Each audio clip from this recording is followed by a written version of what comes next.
Hello दोस्तों, आपका हार्दिक स्वागत है पाठशाला क्लासेज में। और आज हम संविधान की दूसरी क्लास लेकर आए हैं। इसमें हम चर्चा करेंगे संविधान के निर्माण के बारे में। इससे पहले हमने संविधान को विकास के बारे में चर्चा की थी कि विकास कैसे हुआ, क्यों बढ़ने के लिए शुरू हुआ, उसके बारे में। और ये आज सेकंड क्लास है, इसमें हम संविधान निर्माण की बात करेंगे।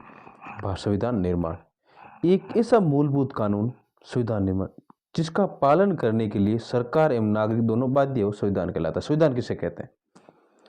क्वेश्चन नंबर 1 होता है कि संविधान किसे कहते हैं? वो चीज या वो कानून जिसे, कोई चीज है जैसे मान कानून है, कानून वो कानून जिसकी पालना सरकार और नागरिक दोनों करे, जनता और सरकार दोनों करे, करने के लिए बाध्य हो, करे नहीं, करने के लिए बाध्य, आवश्यकता है, करना ही पड़ेगा, वो क्या है? संविधान है। ठीक है। संविधान दो प्रकार के होते हैं, लिखित संविधान और अलिखित संविधान। लिखित संविधान सर्वप्रथम अमेरिका ने बनाया था, 1789 में लागू हुआ था और रचित था हैमिल्टन था। आधुनिक विश्व के देशों के संविधान का जनक कहते हैं। आधुनिक विश्व के देशों के संविधान का जनक किसे कहते हैं? हैमिल्टन कहते हैं। ठीक है। अलिखित संविधान परंपरा और रीति रिवाज पर आधारित है। ब्रिटेन और सऊदी अरब में ये चलता है। ब्रिटेन में परंपरा और रीति रिवाज पर आधारित है और सऊदी अरब में ये लिखित संविधान है। और भारत में कौन सा है? लिखित। भारत में लिखित। अब आता है भारत का संविधान। अमेरिका सर्वप्रथम संविधान लिखित लिखा था अमेरिका ने, और वो लिखा था 1789 में। इसका रचिता था हैमिल्टन। ठीक है। और इस विश्व के, आधुनिक विश्व के देशों को संविधान का जनक कहा था किसे? ठीक है। उसके बाद आता है भारत का संविधान। अब आता है भारत का संविधान। संविधान की मांग 1895 ईस्वी में बाल गंगाधर तिलक ने स्वराज तिलक अथवा संविधान विधेयक के तहत की थी। अब आ जाए क्वेश्चन, इसमें 2-3 छिपे हैं कि भारत में संविधान की मांग सर्वप्रथम किसने की? 1895 में हुई थी, बाल गंगाधर तिलक ने। और इससे कई क्वेश्चन ऐसे भी आते हैं कि स्वराज की सर्वप्रथम मांग किसने की थी? स्वराज। ये भी सेम क्वेश्चन है, बाल गंगाधर तिलक ने संविधान विधेयक के तहत की थी। स्वराज विधेयक या संविधान विधेयक के तहत की थी। ठीक है। 1934 में एम.एन. रॉय ने औपचारिक रूप से संविधान सभा की मांग की। सॉरी दोस्तों, अभी क्वेश्चन ये आ जाएगा औपचारिक क्वेश्चन, अगर ये आ जाएगी औपचारिक रूप से संविधान सभा की मांग किसने की, तो 1934 में एम.एन. रॉय, 1934 में एम.एन. रॉय ने औपचारिक रूप से, कौन से रूप से? औपचारिक रूप से संविधान सभा की मांग की थी। क्रिप्स मिशन 1942 भारत आया था। द्वितीय विश्व युद्ध के बाद संविधान सभा का गठन किया जाएगा। क्रिप्स मिशन में ये कहा गया था कि द्वितीय विश्व युद्ध के बाद संविधान सभा का गठन किया जाएगा। द्वितीय विश्व युद्ध के बाद संविधान सभा का गठन किया जाएगा। लेकिन महात्मा गांधी ने क्या कहा? पोस्ट डेटेड चेक, मतलब बीती हुई दिना का चेक। पंडित जवाहरलाल नेहरू ने कहा था दिवालिया बैंक का चेक, जिसका दिवालिया घोषित हो गया उसका बैंक। ठीक है। पंडित जवाहरलाल नेहरू का कहा दिवालिया बैंक का चेक, जिस बैंक का दिवालिया उड़ गया उस बैंक का चेक है, मतलब कुछ हो नहीं सकता। कैबिनेट मिशन आया था 1946 में। कब आया था? 1946 में आया था। ठीक है। सॉरी, इसके 3 सदस्य थे। लॉर्ड पैथिंग लॉरेंस अध्यक्ष था, लॉर्ड पैथिंग लॉरेंस। स्टेफन क्रिप्स व्यापार मंत्री था। ए.वी. अलेक्जेंडर नौसेना मंत्री था। 16 मई 1946 को उद्देश्य स्पष्ट किया गया था। 16 मई 1946 को बात बताएगी कि हम किस लिए भारत आए हैं, कैबिनेट मिशन भारत क्यों आया, इसका उद्देश्य स्पष्ट किया गया था। कैबिनेट मिशन योजना का उद्देश्य था कि संविधान सभा का गठन करना, और गौण उद्देश्य भारत का विभाजन। मतलब उद्देश्य 2 था। दिखावा था कि हम भारत की संविधान सभा का गठन करेंगे, लेकिन एक अंदरूनी मामला था, वो था भारत का विभाजन। इसको टुकड़ों में बांट देंगे, 1/2 2 भागों में कर देंगे, समझे? और टुकड़ा कर देंगे इसके 2। कैबिनेट मिशन के अनुसार संविधान सभा की सदस्य संख्या 389 निर्धारित की। कैबिनेट मिशन था, उसके अनुसार संविधान सभा के सदस्यों की संख्या थी, वो कर दी थी 389। ठीक है।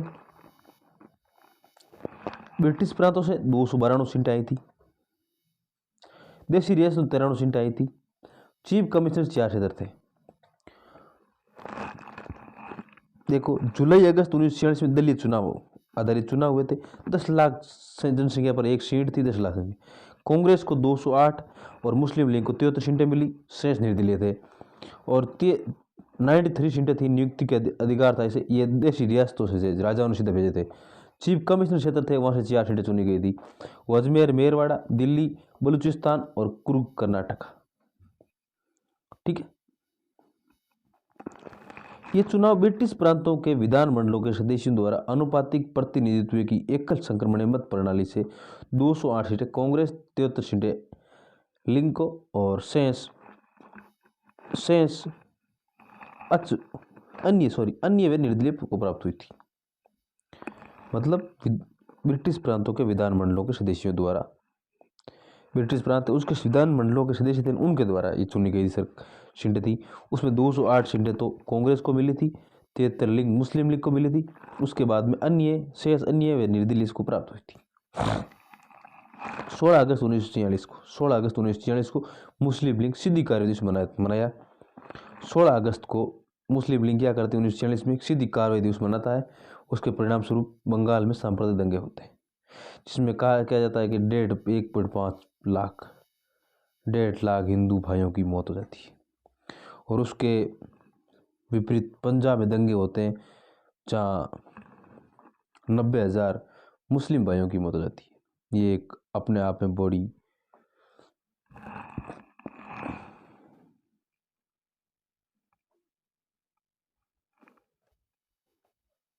ठीक है। उसके बाद माता संविधान सभा की पहली बैठक 9 दिसंबर 1946 को, 9 दिसंबर 1946 को वर्तमान संसद भवन में वरिष्ठ सदस्य सचिंदानंद सिन्हा स्थायी अध्यक्ष था। मुस्लिम लीग द्वारा बहिष्कार किया गया था, हम भाग नहीं लगे। 9 दिसंबर 1946 की बात है। 211 सीटें उपस्थित हुई, 211 सदस्य कितने, 211 सदस्य उपस्थित हुए। दूसरी बैठक 11 दिसंबर 1946 को हुई। अध्यक्ष डॉक्टर राजेंद्र प्रसाद को बनाया गया था। उपाध्यक्ष HC मुखर्जी 24 जनवरी 1947 को बना। VT कर्मचारी सेकंड उपाध्यक्ष बना था। और स्थायी अध्यक्ष डॉक्टर राजेंद्र प्रसाद को सचिंदानंद सिन्हा के कहने पर ही बनाया गया था, ये बात को ध्यान रखना। तीसरी बैठक 13 दिसंबर 1946 को होती है। पंडित जवाहरलाल नेहरू ने उद्देश्य प्रस्ताव रखा और उद्देश्य प्रस्ताव रखा था, और ये पारित हो जाता है 22 जनवरी 1947। इसे आज हम प्रस्तावना कहते हैं। क्या कहते हैं, प्रस्तावना। समझ रहे हो आप हमारी बात। पंडित जवाहरलाल नेहरू ने तीसरी बैठक में 13 दिसंबर 1946 को उद्देश्य प्रस्ताव रखा था, जिसे हम प्रस्तावना कहते हैं। ये 22 जनवरी 1947 को पारित हो जाती है, और अंतरिम सरकार 2 सितंबर 1946 को बनती है। अंतरिम सरकार 2 सितंबर 1946 को बनती है, और मुस्लिम लीग शामिल हो जाती है इसमें। ठीक है। 3 जून 1947 को दिल्ली के ऑल इंडिया स्टेशन से भारत विभाजन की न्यूज़ प्रसारित की गई।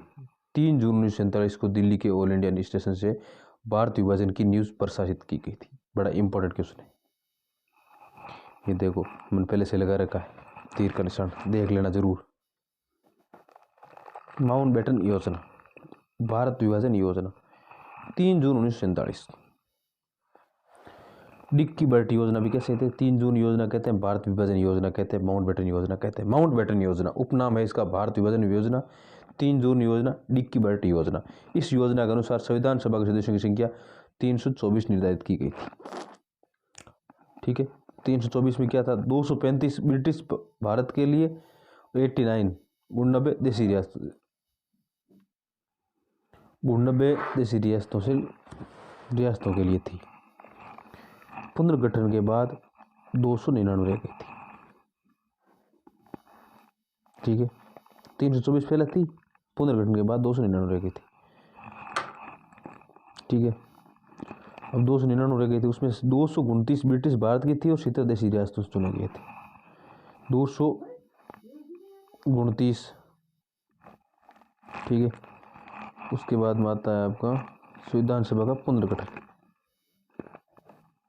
संविधान सभा का पुनर्गठन हुआ था 31 दिसंबर 1947 को।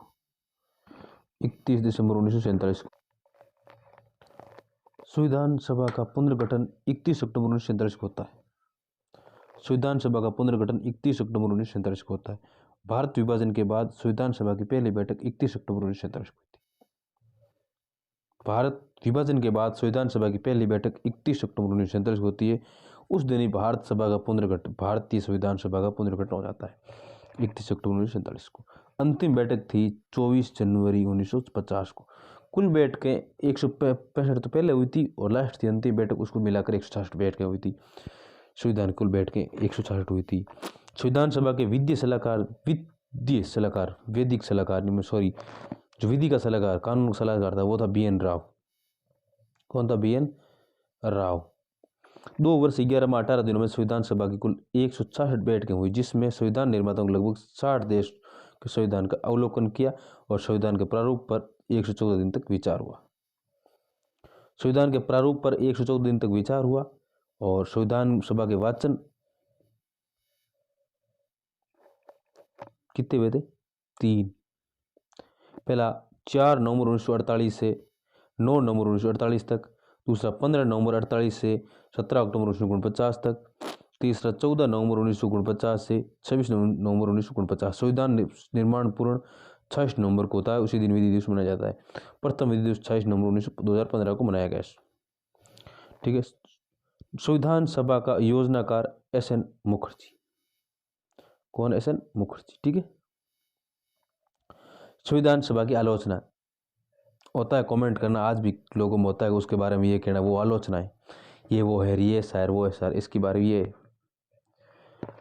संविधान सभा की आलोचना है। ठीक है। ग्रेनविल ऑस्टिन ने क्या कहा था? भारतीय संविधान सभा एक दलीय देश का एक दलीय निकाय है। भारतीय संविधान सभा एक दलीय देश का एक दलीय निकाय है, जिसमें सभा ही कांग्रेस और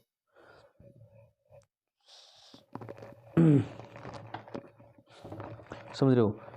ग्रेनविल ऑस्टिन ने कहा था कि भारतीय संविधान सभा एक दलीय देश का एक दलीय निकाय है, कि एक दलीय देश है उसका एक दलीय निकाय है, जिसमें सभा भी कांग्रेस और सभा भी कांग्रेस, मतलब सब कुछ कांग्रेस है। लॉर्ड विस्काउंट ने कहा था कि भारतीय संविधान सभा हिंदुओं का निकाय है, हिंदू का निकाय कहा था। जेनिक्स ने कहा था, जेनिक्स ने, ये सभा वकीलों का स्वर्ग है। ठीक है। संविधान सभा की प्रतियों पर पेजों पर, पन्नों पर 284 हस्ताक्षर हुए कुल।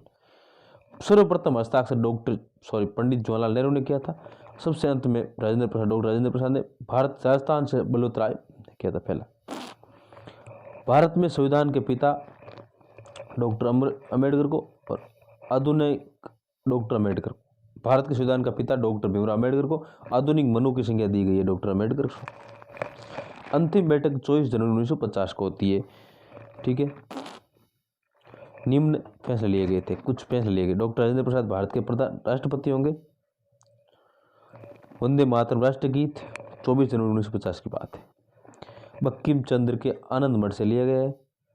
जन गण मन राष्ट्रगान रचना रविंद्रनाथ टैगोर की गीतांजलि से पहली बार गाया गया था 1911 में कलकत्ता अधिवेशन में। तो ये प्रकाशन हुआ था 1912 में तत्वबोधिनी पत्रिका में भारत भाग्य विधाता शीर्षक के साथ। देखिए, डॉक्टर राजेंद्र प्रसाद भारत के राष्ट्रपति होंगे। वंदे मातरम राष्ट्रीय गीत होगा, जन गण मन राष्ट्रगान होगा। ये 24 जनवरी 1900 ये आपकी 24 जनवरी 1950 की बात है। 24 जनवरी 1950 की बात है सारी की सारी। क्या कि राजेंद्र प्रसाद भारत के राष्ट्रपति होंगे। वंदे मातरम राष्ट्रीय गीत होगा, राष्ट्रीय गान होगा, जन गण गण रविंद्रनाथ टैगोर ने लिखा था। वंदे मातरम बंकिम चंद्र आनंद मठ से लिया गया, मतलब बंकिम चंद्र इसका रचित था। और रविंद्रनाथ टैगोर की गीतांजलि से लिया गया है जनगणमन। पहली बार गाया गया 1911 में कलकत्ता अधिवेशन में, और पहली बार प्रकाशित हुआ था 1912 में तत्वबोधिनी पत्रिका में भारत भाग्य विधाता शीर्षक के साथ। ठीक है।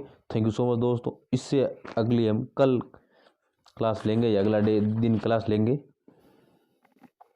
जिसमें हम संविधान की प्रस्तावना के बारे में बात करेंगे। तो कैसी लगी क्लास कमेंट करके ज़रूर बताना। अच्छी लगे तो लाइक शेयर करना और प्लीज़ सब्सक्राइब कर देना। थैंक यू सो मच दोस्तों। सब्सक्राइब करना ना भूले प्लीज़ दोस्तों, सब्सक्राइब जरूर करना। थैंक यू सो मच दोस्तों।